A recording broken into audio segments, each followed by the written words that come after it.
Good day to each and everyone. Good day to all the students of Batan Academy, a national school. This is your guidance counselor, Mr. Jose Freddy L. Francisco Jr. DepEd Order Number 40 Series of 2012 is known as the Policy Guidelines on Protecting Children in School from Abuse, Violence, Exploitation, Discrimination, Bullying, and other forms of abuse. It was signed into law in September 2012 by our former President of the Republic of the Philippines, Benigno S. Aquino III. What are the legal basis of this department order? First and foremost is the Article number 15, Section 3 of the 1987 Philippine Constitution, stating that the state shall defend the right of children to assistance, including proper care and nutrition, and special protection from all forms of neglect, abuse, cruelty, exploitation, and other conditions prejudicial to their development. Another legal basis of this DepEd order is Republic Act 7610.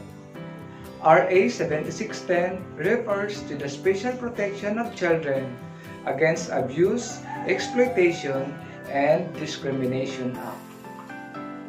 Republic Act 9262 is defining Violence Against Women and Their Children Act.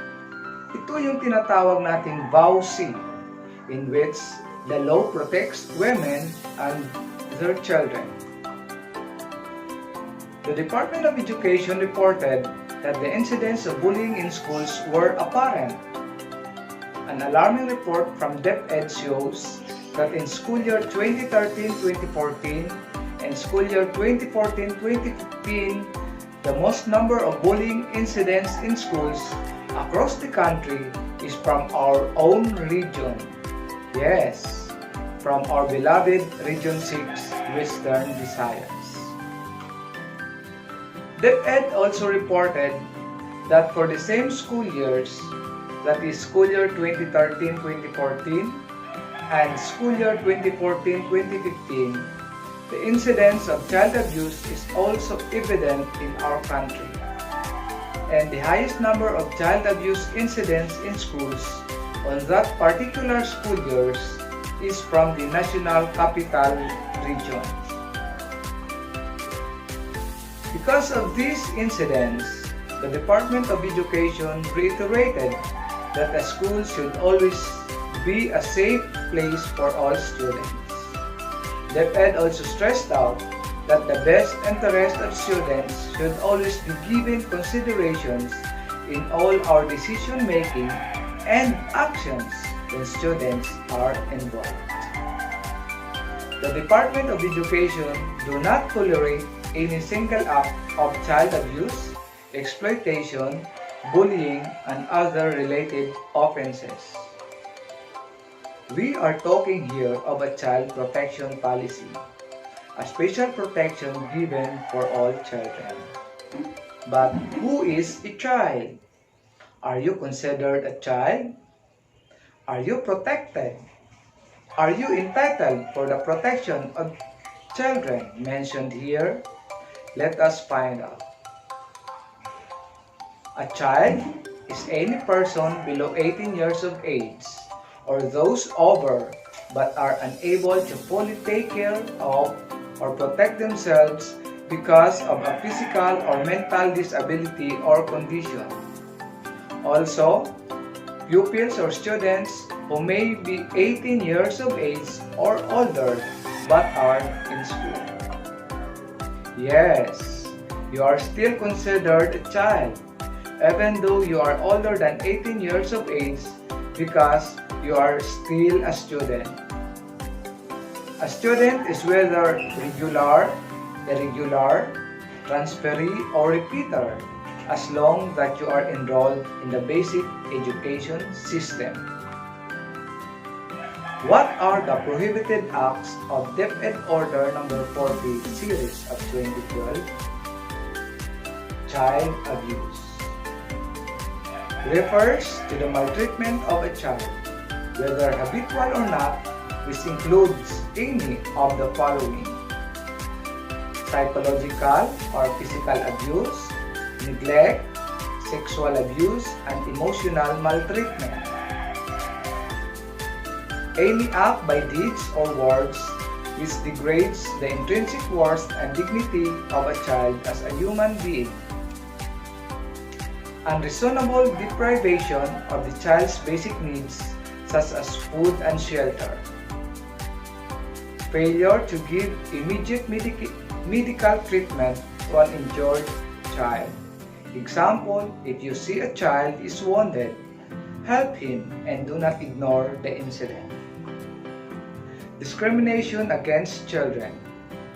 We should not discriminate others, maybe because of the following reasons: age, ethnicity, sex, sexual orientation, and gender identity, religion, being a child in conflict with the law, being pregnant, disability, or other status and conditions. Child exploitation. This refers to the use of child for someone else's advantage, gratification, or profit. There are two kinds of child exploitation: sexual exploitation, which is forcing a child to participate in prostitution and the like. Economic exploitation, which refers to the use of a child in work or other activities for the benefit of others. Violence against children committed in school. This refers to a single act or series of acts committed by school administrators, academic and non-academic personnel against a child, which includes any of the following. So, here are the examples of violence. Physical violence. Acts that inflict bodily or physical harm. It includes assigning children to perform tasks which are hazardous to their physical well-being. Sexual violence. It includes but do not limited to the following: rape, sexual harassment, acts of lasciviousness, physically attacking the sexual parts of the victim's body. Forcing the child to watch obscene publications and indecent shows. Acts causing or attempting to cause the child to engage in any sexual activity by force, threat or force, coercion, or through inducement, gifts, or favors. Psychological violence. Acts or omission causing or likely to cause mental or emotional suffering of the child. Other acts of violence. Physical, sexual, or psychological nature that are prejudicial to the best interest of the child. What is corporal punishment, or House Bill number 4455? It refers to a kind of punishment or penalty imposed for an alleged or actual offense, which is carried out or inflicted for the purpose of discipline, training, or control by a teacher, school administrator, an adult, or any child who has been given or has assumed authority or responsibility over the child. Corporal punishment includes physical, humiliating, or degrading punishment, including but not limited to the following: blows such as beating, kicking, hitting, slapping, lashing of any part of the child's body, with or without the use of an instrument such as but not limited to a cane, broom, stick, whip, or belt. Striking the child's face or head, pulling hair, shaking, twisting joints, cutting or piercing skin, dragging, pushing or throwing a child. Forcing a child to perform physically painful or damaging acts such as, but not limited to, holding weight or weights for an extended period and kneeling on stones, salt, pebbles, or other objects. Tying up a child. Confinement, imprisonment, or depriving the liberty of a child. Verbal abuse or assaults, swearing or cursing, ridiculing or denigrating a child. Forcing the child to wear a sign, to undress or disrobe, or put anything that make a child look or feel foolish, which belittles or humiliates the child in front of others. Permanent confiscations of personal property of pupils, students, and learners, except when such species of property pose danger to the child or to others, and other analogous cases. What is bullying or peer abuse? It refers to the willful aggressive behavior that is directed towards a particular victim who may be outnumbered, younger, weak, with disability, less confident, or otherwise vulnerable. Bullying per se is committed when a student commits an act or a series of acts directed towards another student or several students, which may result in physical and mental abuse, harassment, intimidation, or humiliation. Bullying includes one or more of the following: threats, to inflict a wrong upon the person, honor, or property of the person on her family. Stalking, or constantly following or pursuing a person in his or her daily activities with unwanted or obsessive attention. Taking of property. Public humiliation, or public and imputation of a crime or a vice or defect, whether real or imaginary, or any act or omission, status, or circumstance tending to cause dishonor, discredit, or expose a person to contempt. Deliberate destruction or defacement of or damage to the child's property. The central office, the regional offices, and the division offices have their own duties and responsibilities on the protection of children from abuse, violence, exploitation, discrimination, bullying, or peer abuse, and other related cases. However, in this video, we will discuss some important duties and responsibilities of the school head. The school head ensures that our school have an effective child protection policies and procedures. See to it that our school have adopted a child protection policy. Yes, we have formulated our own child protection policy with its corresponding sanctions to those who violate it. And yes, students, parents, and guardians are aware of this child protection policy as we have included this topic during our orientation program. Our school head have organized and convened the Child Protection Committee for the school. Conduct capacity building activities for the Child Protection Committee and guidance counselors and teachers. Ensure that the participatory and other rights of children are respected and upheld in all matters and procedures affecting their welfare. Maintain a record of all proceedings related to bullying or peer abuse and submit after each school year to the division office.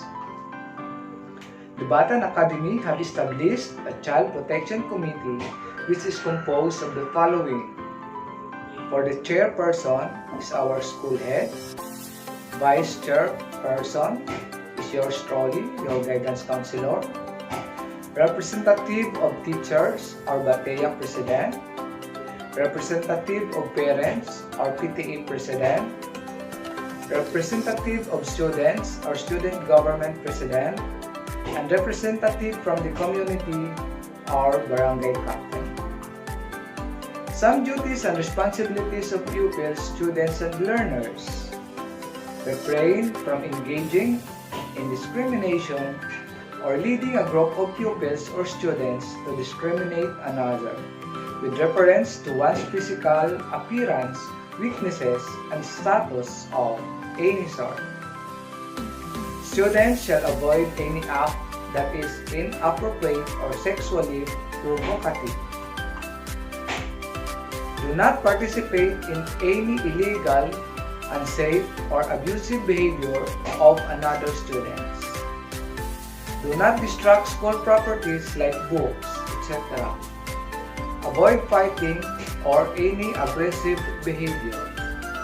Do not bring to school prohibited drugs, prohibited articles, deadly weapons, cigarettes, and/or pornographic materials.